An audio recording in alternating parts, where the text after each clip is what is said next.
നമസ്കാരം. കേരളത്തിന്റെ രാഷ്ട്രീയ ഭൂപടത്തിൽ വലിയ ചലനങ്ങൾ സൃഷ്ടിച്ചുകൊണ്ട് നിയമസഭാ തിരഞ്ഞെടുപ്പിൽ മുന്നണികളുടെ വോട്ട് വിഹിതത്തിൽ പ്രകടമായ മാറ്റങ്ങൾ സംഭവിച്ചിരിക്കുന്നു.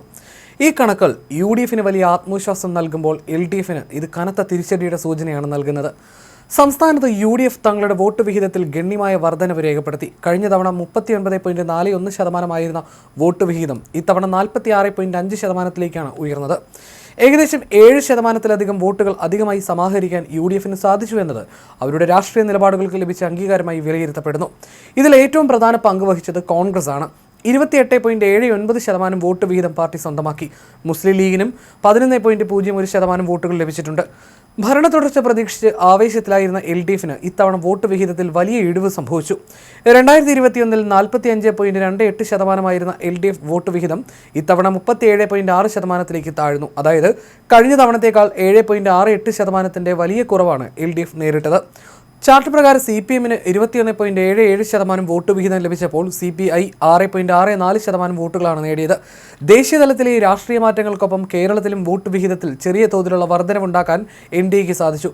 1.66% വോട്ടാണ് ഇത്തവണ അവർ അധികമായി വർദ്ധിപ്പിച്ചത്. BJPക്ക് മാത്രം 11.42% വോട്ട് വിഹിതം ലഭിച്ചിട്ടുണ്ട്. കണക്കുകൾ പരിശോധിച്ചാൽ അതിങ്ങനെയാണ്. കോൺഗ്രസ് 28.79% വോട്ട് വിഹിതം, CPM 21.77%, BJP 11.42%, മുസ്ലിം ലീഗ് 11.01%, CPI 6.64%, മറ്റുള്ളവ 11.71% എന്നിങ്ങനെയാണ് വോട്ട് വിഹിതത്തിലെ കണക്കുകൾ. ചുരുക്കത്തിൽ UDFന്റെ വലിയ മുന്നേറ്റവും LDFന്റെ വോട്ട് ബാങ്കിലുണ്ടായ വിള്ളലുമാണ് ഇത്തവണത്തെ കണക്കുകൾ വ്യക്തമാക്കുന്നത്.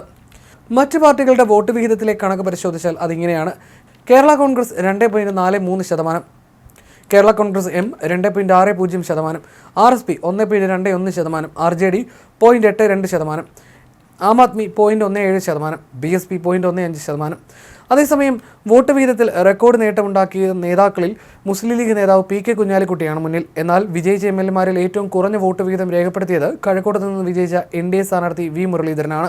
മലപ്പുറം മണ്ഡലത്തിൽ നിന്ന് ജനവിധി തേടിയ PK കുഞ്ഞാലിക്കുട്ടി 68% വോട്ട് വിഹിതമാണ് സ്വന്തമാക്കിയത്.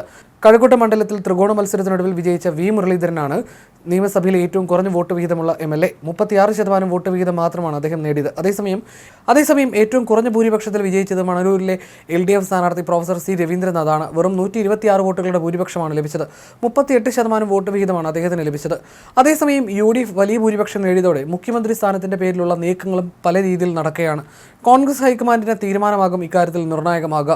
വിജയിച്ചെത്തിയ MLAമാരുടെ പിന്തുണ നേടുക എന്നതിനൊപ്പം MPമാരുടെയും ഹൈക്കമാൻഡിലെയും നേതാക്കളുടെയും ഘടകകക്ഷികളുടെയും പിന്തുണ ഉറപ്പിക്കാനുള്ള നീക്കമാണ് നടക്കുന്നത്. KC വേണുഗോപാൽ ക്യാമ്പിനൊപ്പം VD സതീശനും ചെന്നിത്തലയും നീക്കങ്ങൾ സജീവമാക്കിയിട്ടുണ്ട്. മുഖ്യമന്ത്രി സ്ഥാനത്ത് ഒരു വിസ്മയം ഉണ്ടാകുമെന്ന് RSP നേതാവ് NK പ്രേമചന്ദ്രൻ നടത്തിയ പ്രസ്താവന കോൺഗ്രസ് രാഷ്ട്രീയത്തിൽ വലിയ ചർച്ചകൾക്കും വഴിമരുന്നിട്ടിട്ടുണ്ട്. ഇത് ഹൈക്കമാൻഡിന്റെ വിശ്വസ്തനായ KC വേണുഗോപാലിനെ ഉദ്ദേശിച്ചാണെന്നും ചില നിരീക്ഷണങ്ങളുണ്ട്. അതേസമയം PJ കുര്യൻ ഒരു ചരിത്രം ഓർമ്മിപ്പിച്ചാണ് രംഗത്ത് വന്നത്. ഡൽഹിയിൽ നിന്ന് വന്ന് കേരളത്തിന്റെ ഭരണം പിടിച്ച ചരിത്രം മുൻപുമുണ്ടെന്ന് കുര്യൻ പറഞ്ഞതോടെ KC വേണുഗോപാലിന്റെ വരവിന് കളമൊരുങ്ങുകയാണെന്ന ചില സൂചനകളും ശക്തമായി. തിരഞ്ഞെടുക്കപ്പെട്ട 63 കോൺഗ്രസ് MLAമാരിൽ 51 പേരുടെയും പിന്തുണ KC വേണുഗോപാലിനുണ്ടെന്നാണ് പുറത്തുവരുന്ന വിവരം.